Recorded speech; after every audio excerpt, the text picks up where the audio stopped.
চেহারাটা দেখে উপর ভিডিও দেখা দিবেন না, বলেন কি কথাগুলো গুরুত্বপূর্ণ শুনে যাই। যাই হোক দোস্ত, যারা বিদেশ থাকে, কথাটা শুরু করে দিই, যারা নিয়ে বিদেশ থাকে তারা কিন্তু এক থাকে পেটের দুঃখে, এক থাকে বাড়ির দুঃখে, এক থাকে বউর দুঃখে। যারা নেই বিদেশ থাকে তিনটা কারণে বিদেশ থাকে। এক পেটের দুঃখে, বাড়িতে অভাব, তার জন্যই কিন্তু বিদেশে আহা লাগে। আরেক যায় বাড়ি ঘর নাই, এদিক ওদিক ঘুরে, তারাই কিন্তু ওই বিদেশটা যায় বাড়িঘর বানাবার নিয়ে।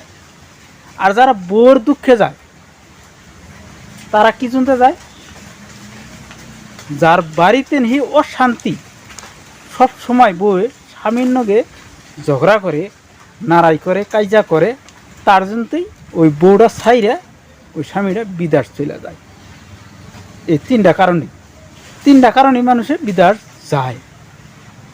যারা নেই বাড়িতে বউ প্লান থুইয়া ঋণ কইরে কিবা কারণে পলাইয়া আহে বিদেশ, তা করে কিন্তু ভুল ভাববেন না।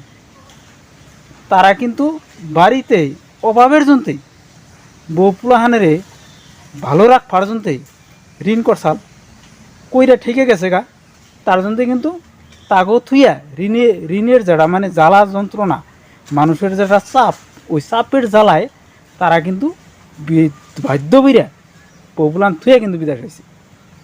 তারা কিন্তু বিদেশ সুখে নাই, খুব কষ্টই আছে।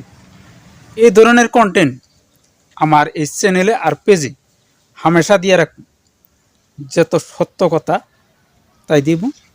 ভালো লাগলে লাইক, শেয়ার, কমেন্ট করতে আরও 2-4 জনের দেহার জন্য সুযোগ করে দেবেন। তো ভালো থাকুন, সুস্থ থাকুন, খোদা হাফিজ।